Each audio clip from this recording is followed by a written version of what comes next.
The Brian and Kenzie Show. On Q101. It's Brian and Kenzie on Q101.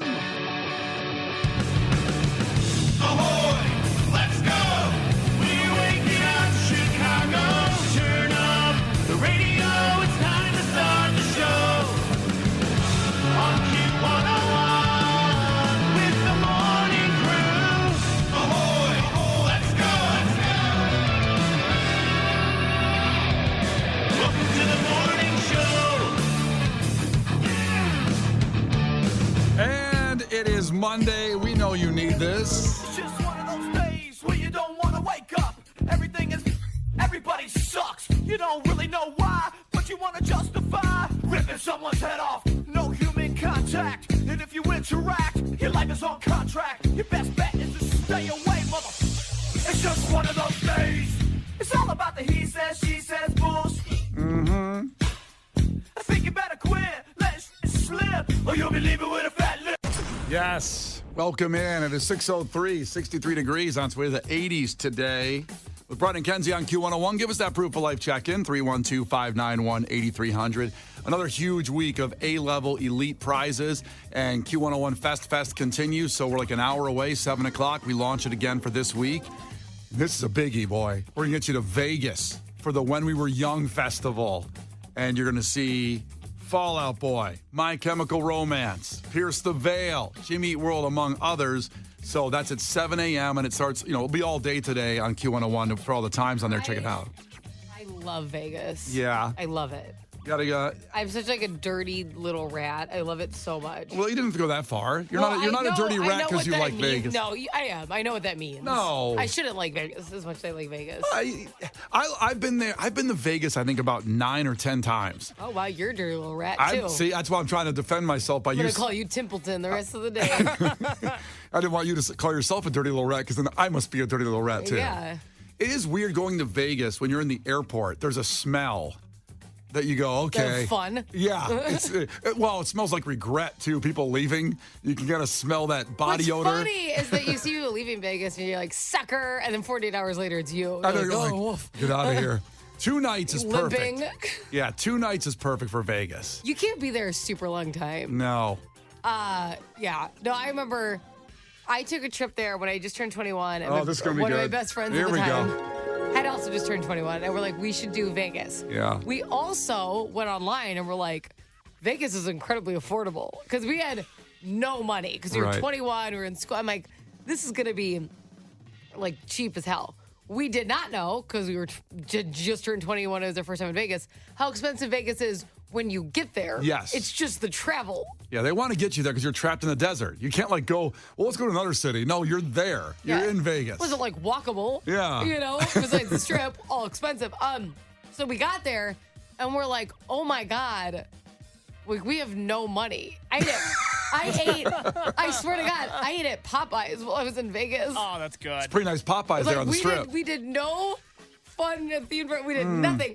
And then we were like trying to I just made sure we got on a lot of lists for clubs because it's not like we're going to pay to get in. Like that wasn't going to, there was no way. God forbid. Well, we wouldn't have made it, Brian. You don't understand. Yeah. Whatever. So we're trying to get on lists. We're wheeling and dealing. We're dressed like hookers all day to get on. Walking up and down the strip just to get on lists. It was a full-time job when we were there. It was unbelievable.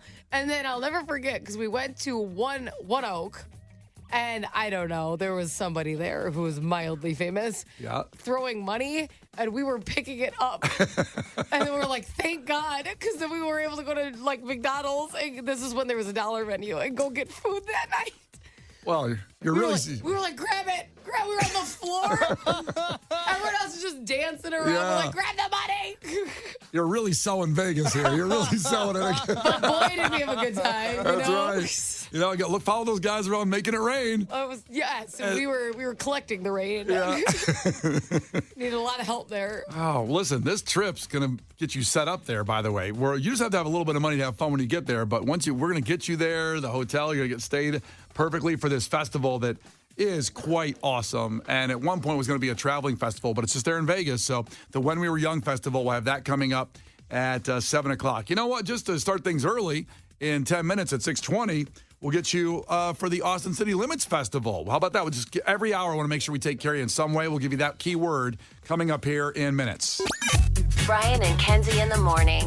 And Chicago's alternative all day. Q101. It's Brian and Kenzie on Q101. Time for a fact that makes your brain just go.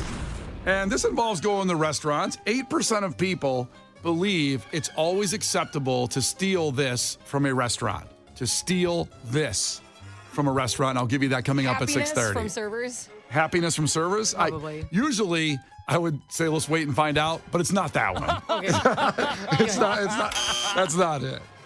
Kenzie spent much time at Famous Dave's, of course, as a server. I did. Now, did you have regulars that came in there, though, and you really liked? Oh, yeah. Okay. Some regulars they didn't like because they're just weird. Yeah. Some of them. Is it like? You have the weird regulars, and then you have, like, the fun regulars. Yeah. Because some people show up to the restaurant, and they think they're, like, in on it. Like, they also work there or something. So they show up and they're like, what, Greg in the back? Greg's here today? I'm like, what do you want? You want fries? Like, just, why do you care? I don't care if Greg's here. Like, why? Like, there's, like, this secret lingo. Like, they'll see other people walk in, and they're like, point, like, well, these people have never been here before. It's like, what are you doing? Am I right, Or Kenzie? they're like, hey, someone's in my table. It's like, just Hey, sit I down. like my table. When I'm a regular place, I like my table. Yeah, but they make comments like, oh, no one told this chick, this is my fault. No, I'm kidding. Don't worry about it. It's like, okay, just sit out. What can I get you? I thought you were going to say, like, there's the good regulars that go like, hey, Kenzie, and the weird ones that go, hey, Kenzie. I did. I used to have a regular, and he's always like, what are you? And I'm like, a person. What was he asking? Oh, your nationality or Yeah, something? he's just like, what? So what are you? I'm like, just a human being. I would just love to know what you want to get. Same thing. Get the brisket. Awesome. I'd love to know his second question. Like that, what are you? Because I like that. You know, like whatever you said, he was going to like it. That's what I'm into. Yeah. Good. I knew it. I knew there was something different about you. The Brian and Kenzie Show. On Q101. The Brian and Kenzie Show. On Q101. Well, it's time for a fact that makes your brain go.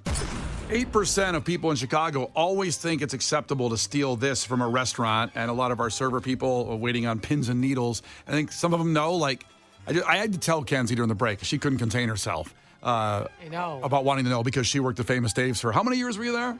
Oh, geez. Over 5. Okay. Because I started as a hostess. Right. So I started at 14 or 15, and I was paid 22-ish when I left. Yeah. It's a long run. 21. I was 21 when I left. It's a veteran.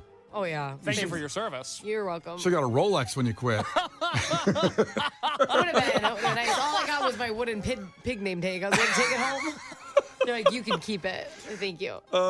So 8% of people say it's always acceptable to take home the pen your server gives you to sign the check. Oh, that's so annoying. That's a big deal then, right? Well, you actually, need them because you have a bunch of bills and Or I people guess- are always asking. No one has a pen on them. What I meant is people do it. They do take them. Yes, they take them. And it's really frustrating because it's like, do you actually need that in this very moment? Because, I'm kind of using it. Yeah. And it's mine.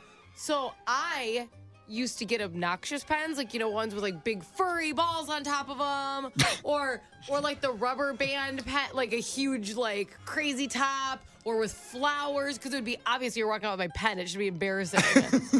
You stole my specialty pen. Yeah, I'm not taking a flower They pen. were the jumbo ones. I would get the really big ones that you Yeah. can buy novelty. I always had wacky pens because I got so sick of people stealing my pens.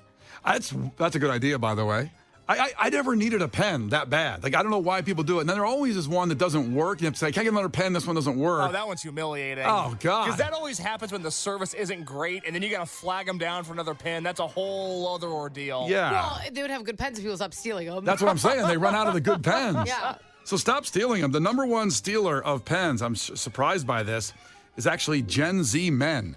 Case, that's your people. Well, We were entitled to everything. Pens. you know, This is mine. Society would actually be better if they fall in our direction. Well, let's bunch tell of thieves, let's bunch of tell thieves. let's tell you I'm Gen Z. Steal pens, get their college wiped out, their college debt. That's about it. That's both of it. I have to defend the pin stealers, and it's not necessarily that I want to defend the actions that they're doing, but whenever you're in a scenario, and more often than not, this is at a bank, but there's every once in a while you run into a pin that's on a chain. Yeah. You know those? Yep. Whenever I run into that, I immediately think, oh, what are we in a communist country? I can't have this pin? What the hell? Yeah, because you can't have things that don't belong to you. But it's a pin. It's like the water cycle. Pins just appear and then they evaporate. Then you get another they one. appear for you because you keep stealing them. I know, it's awesome. They don't appear for everybody else who keeps buying them. Also, how funny is it that they had to put a chain on a pen?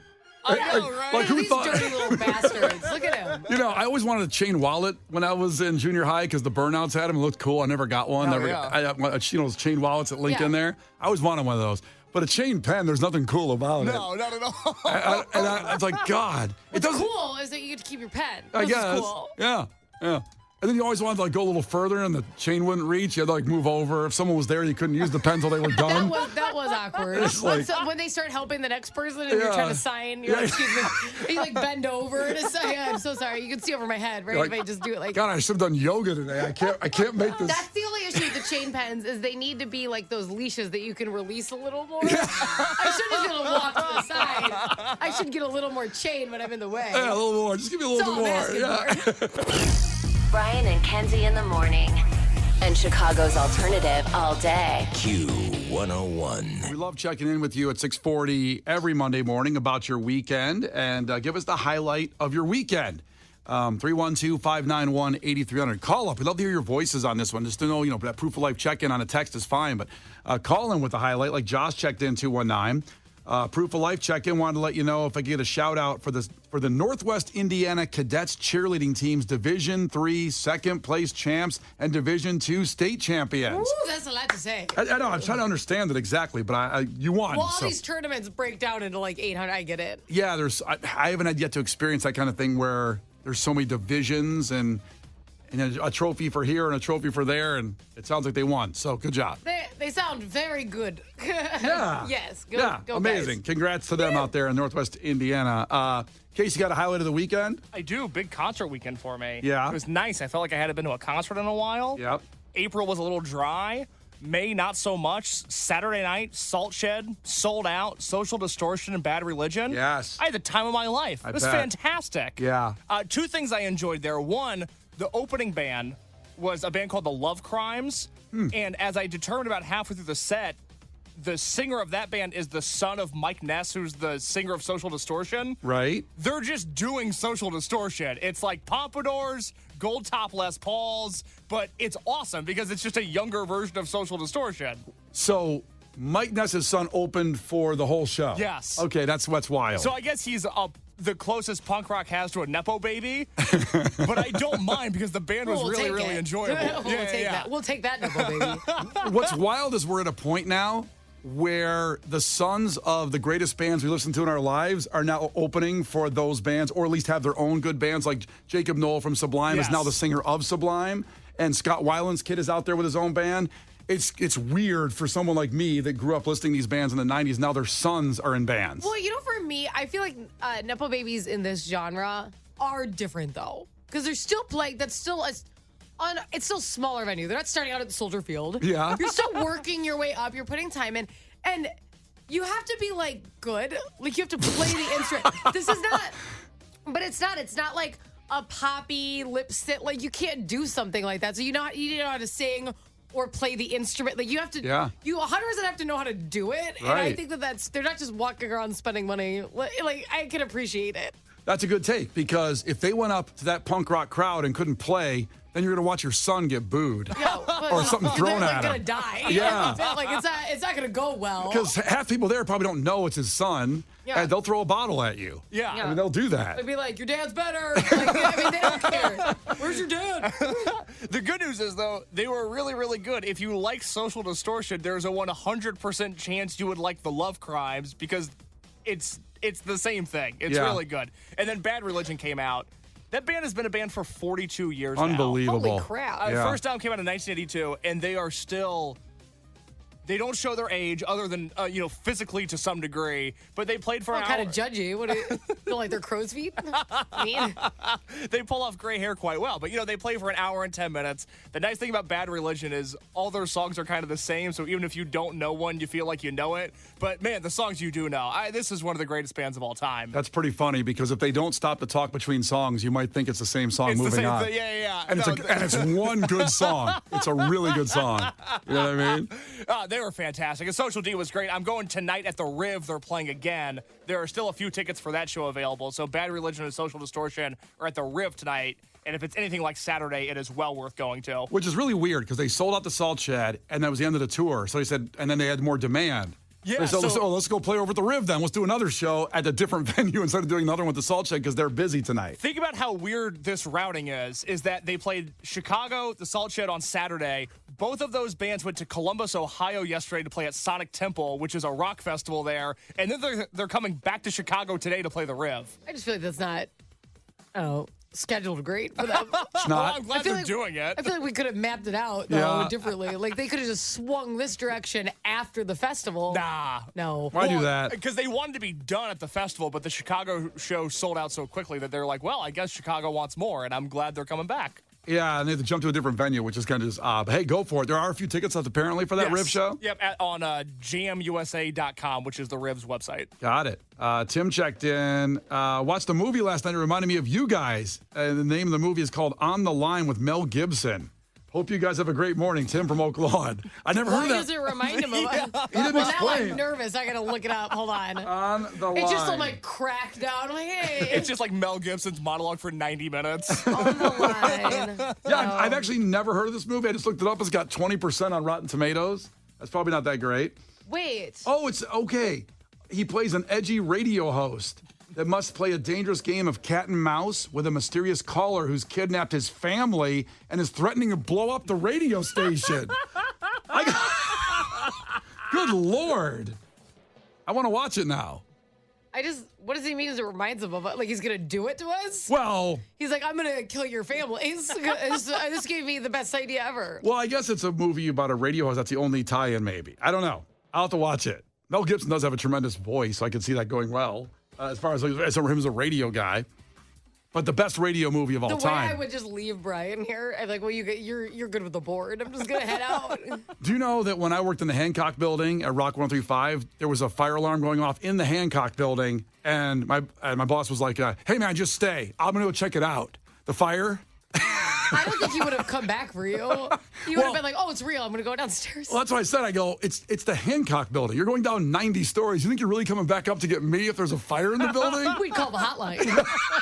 Hey, you know what? The fire's real. You better get out of there. Yeah. It's a little late now. Yeah, I waited for the elevator for 15 minutes. So good luck.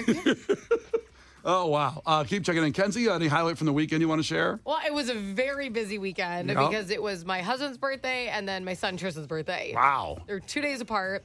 I always say this and I say it with love, but it's the worst week of the year for me for those birthdays because it's always like you have to do a family party and then and my husband and I celebrate. And then we did, my son's birthday yesterday, like his actual birthday with his family. And then he has a kid's party. So you really do like 4 parties in less than a week. And I get sick every time. It's so stressful, but very happy. It was a huge birthday for Tristan because he turned 10. Wow. He came into the double digits. Damn. He's very excited to be a preteen. He said that word a lot yesterday. He's like, I'm not a kid, I'm preteen. He's very amped about it. So that was exciting. And then I was really excited to surprise my husband. I upgraded our Cubs tickets to 1914 Club tickets because we went on Friday, which was his actual birthday. Which is an incredible club. When you go in there, you feel like you're almost in a high-end restaurant, like a steakhouse. It's so fun, and we had a great time. And I was just worried because we had to bring the baby because we had a sitter that night to go to dinner. And it's like I couldn't have somebody watch him literally the entire day. Right. So we brought him to the game, and I didn't know how it was going to go because it was warm and it was hot. And I'm like, I could just see me inside the 1940 Club trying to calm down this screaming baby.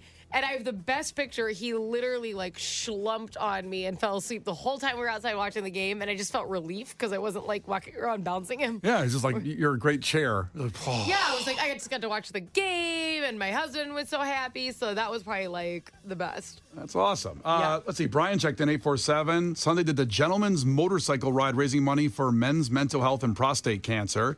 He sent a link, by the way, gentlemansride.com. That's pretty awesome, Brian. So keep checking in with your highlights of your weekend. I did something pretty special that I learned on the show Friday that I gave to everybody else, that 1:36 p.m. Saturday was the luckiest day and time of the year. Yes. So I'm sitting there at home with Harper and my wife, and I go, I got to run to the Jewel. I got to get some lottery tickets. So I ripped down the road. I broke speed laws to get over to there because I was running late to get there by 1:36. I run inside the Jewel, and right as I get there, there's an old man walking toward the lottery machine, which pretty much can happen anytime when you're going into the Jewel. There's always an old man walking toward the lottery machine. Is there? Is that a stereotype? These are facts. There's Yeah. always an older man walking toward the lottery machine. And I literally ran over, and I missed him by an inch. And I said, "Sir, I'm sorry. I'm taking my wife to the hospital, but I got to get a lottery ticket." And they were like, "Whoa, what's wrong? Whoa. What's wrong with your wife?" I go, "She's okay. We got to go there, but can I just get a lottery ticket really quick?" "Oh, go ahead, young man." And he let me go ahead of him in line. And I bought all these lottery tickets just so I could make sure it was 1:36 p.m. on Saturday. To be clear, your wife's not in the hospital. She's not. No, she wasn't even with me. She wasn't in the car. I went there. I had to because I thought he was going to get there before me. And then I would have been like 137 or 138 buying my tickets. Well, it's because you ripped off an elderly man who wanted to help you. Oh, he doesn't need those. He doesn't need that luck. Yeah, what's he going to do with all that money? Right. He doesn't have enough time to spend Did you win anything? So instantly I had some scratch offs. Megan won. I paid $20 in lottery tickets and scratch offs. We got $30 instantly in the scratch off. So I'm already up. You're Now, already up. Powerball Mega Millions, I don't know yet. Oh, when are those? I always forget how that works. I've never bought one of those. Really? I've only ever done scratch offs. So I'm like, I just assume like every day they're pulling numbers. I don't know. I just imagine it really. 2 days a week, and they're different days. I think Tuesday is Mega Millions or whatever. They do it like that. And Megan loves her scratch offs too. So we already up. So it already worked. The 1:36 p.m. on Saturday, the luckiest time of the year. Maybe you guys did something at that time too, and it was very lucky. But I'll let you know. You're the first one to know if I win the Powerball. Okay, I had a thought. Yep. And I don't want you to. I know we're slightly changing gears, but we were talking about radio movies. Yes. And I think I just figured out the next movie Case should watch.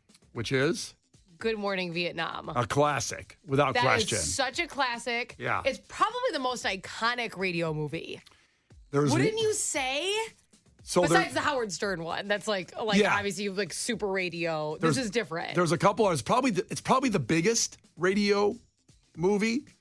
Now, talk radio with Eric Bogosian is unbelievable. That's a movie, Oliver Stone movie, which also is a guy who did Vietnam stuff like Good Morning Vietnam, but didn't do that movie. But talk radio is unbelievable. Also, Airheads with your guy, Brendan Fraser. Yes. And Adam Sandler and Steve Buscemi, who got punched in the face in New York last week. I just think that like it also has one of the most like I'm sure Case. I'm sure you've heard like someone go "Good Morning Vietnam." I'm sure you've heard that joke and stuff. Yeah, I didn't know it was a movie. I thought it was a catchphrase. Right. Well, it is a catchphrase in the movie, so it's one of those iconic lines that you hear people say and you don't know where it originated. Yes.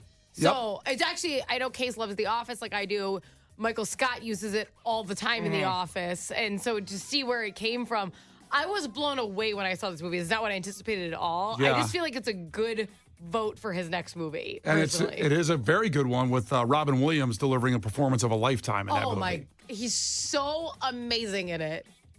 I'd be very worried that the catchphrase itself wouldn't live up to the hype because I keep on running into that. I don't want it to be a Dirty Dancing situation where Patrick Swayze comes in and goes, "Hey, nobody puts baby in the corner." That was the biggest letdown of all time. I have to say, this line is awesome. It's used more than once. It's not like a one-off scene. Yeah. It's used a lot, and it's awesome. And also, your point, Case, was that the line wasn't set up to deliver. Like, even we're going to need a bigger boat from Friday's Jaws review. Yeah, they just threw it in there. This one does have a setup to leads to it. And when it first happens, you go nuts when he says it. It is set up like a tennis serve, and then he just nails it down. So the first time I saw this movie, because the name of the movie is actually Good Morning Vietnam, right? Yes. So you're aware. But I stumbled upon the movie, so I didn't realize what the title was. And I heard it in the background, and I'm like, "Oh my God, this is where the catchphrase is from." Like, wait a minute, because I am also a little younger, so I wasn't around like when it came out. Yeah. And I'm like, "Wait, what movie is this?" And I'm like, "Oh, there's a movie called Good Morning Vietnam." That would have been a very good guess. And I was so excited when I realized where it was from because I also watched The Office and all these shows, and Right. I've always said it.